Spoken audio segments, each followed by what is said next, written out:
Filosofía prohibida. Maratón filosófico. Georg Wilhelm Friedrich Hegel. Dialéctica del amo y el esclavo magistral. Fenomenología del espíritu. El hombre que no es capaz de luchar por la libertad, no es un hombre, es un siervo. Pero, ¿qué es el espíritu? ¿Y qué significa que se vuelva consciente de sí mismo? La palabra alemana para espíritu es Geist. Los estudiosos no se ponen de acuerdo sobre su significado exacto. Algunos prefieren traducirla como mente. Hegel parece referirse con ella a algo como la mente única de toda la humanidad. Era un idealista. Pensaba que el espíritu o mente era fundamental y que encuentra su expresión en el mundo físico. Los materialistas, en cambio, creen que el mundo físico es básico. Hegel reformuló la historia del mundo en términos de incremento progresivo de la libertad individual. Avanzamos desde la libertad individual, a través de la libertad de algunas personas, pero no de otras, hacia un mundo en el que todos sean libres en un estado político que les permita contribuir a esa sociedad. Él creía que nuestro pensamiento progresaba mediante el choque entre una idea y su opuesto. Hegel creía que nos podemos acercar más a la verdad si seguimos su método dialéctico. Primero alguien expone una idea, una tesis. Esta encuentra entonces oposición, una opinión que la desafía, su antítesis. De este choque de dos posiciones, surge una tercera idea más compleja que tiene en cuenta las dos anteriores, una síntesis. Luego, la mayoría de las veces, el proceso vuelve a comenzar. La nueva síntesis pasa a ser una tesis, y se encuentra con una antítesis. El principal impulso de la historia, pues, resulta ser el espíritu tomando conciencia de su propia libertad. Hegel rastreó este progreso desde los pueblos que vivían bajo tiránicos gobernantes en la antigua China y la India y no sabían que eran libres hasta nuestros días. En el caso de esos orientales, solo el gobernante sumamente poderoso experimentaba libertad. Según Hegel, la gente común no era siquiera consciente de la idea de libertad. Los antiguos persas eran un poco más sofisticados en su apreciación de la libertad. A estos los derrotaron los griegos, lo cual trajo progreso. Los griegos y luego los romanos eran más conscientes de la libertad que las culturas precedentes. Y, sin embargo, tenían esclavos. Esto demuestra que no apreciaban del todo la idea de que la humanidad entera debía de ser libre, no solo los ricos y poderosos. En un famoso pasaje de su libro Fenomenología del Espíritu, 1807, Hegel habla de la lucha entre el amo y el esclavo.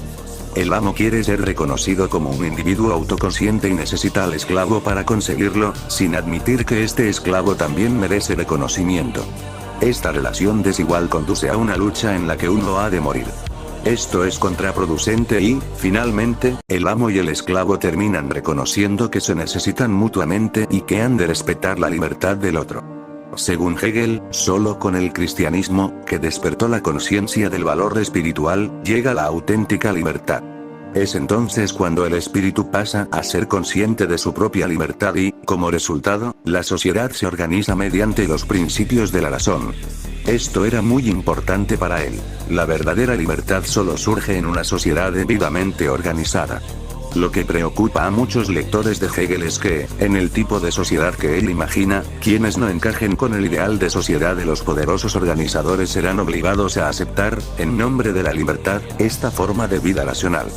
Hegel, en cambio, pensaba que los filósofos podían alcanzar un cierto tipo de comprensión sobre sí mismos, que también lo era sobre la realidad y sobre toda la historia. Otra forma de representar las palabras grabadas en el templo de Apolo en Delfos: conócete a ti mismo. Eran los filósofos, creía él, quienes llegaban a descubrir el patrón mediante el que se desarrollaban los acontecimientos humanos, quienes podían apreciar cómo la dialéctica había provocado un despertar paulatino. De repente, todo estaba claro y el objetivo de la historia de la humanidad resultaba obvio. El espíritu entraba entonces en una nueva fase de autocomprensión. Al menos esta era la teoría. La dialéctica como un proceso de conocimiento que tiende al absoluto. El camino para alcanzar el saber absoluto, una de las partes más interesantes, es la del amo y el esclavo en la monumental y muy oscura fenomenología del espíritu. En el marco de cualquier relación hay una relación de dominación, es decir, hay personas ejercen el poder y otros están sometidos, es una característica natural y se puede ver hasta en las relaciones. Gana el que es capaz de arriesgarse hasta el punto de morir. La dialéctica del amo y el esclavo. La mayoría son esclavos y amos a la vez, someten y están sometidos. El esclavo no quiere ser amo, quiere ser libre. ¿Qué quiere decir ser libre? Hay una parte de uno mismo que es esclava inconscientemente. Amar es mostrar debilidad, uno de los dos lo daría todo y eso lo coloca en una posición de inferioridad, porque el otro pudiera hacer lo que quisiera. Amar es símbolo de debilidad, por también está el escudo que nos hacemos con el sufrimiento. Yo he de enamorarme, prefiero no sufrir. Es lo que hacemos, romper esa máscara, reconociendo que hemos aprendido unos de los otros, es cuando podremos reconocer que somos libres. Ser libre es que el amo deje de ser amo y el esclavo deje de ser esclavo, porque la libertad pasa porque no haya amos y esclavos. Lo importante es que ni el amo, ni el esclavo busquen el aplauso del otro. Lo importante es que lo que aprendan, porque el conocimiento tiene sentido en sí mismo. Georg Wilhelm Friedrich Hegel, Alemania, 1770-1831, Fenomenología del espíritu. La dialéctica, la dominación.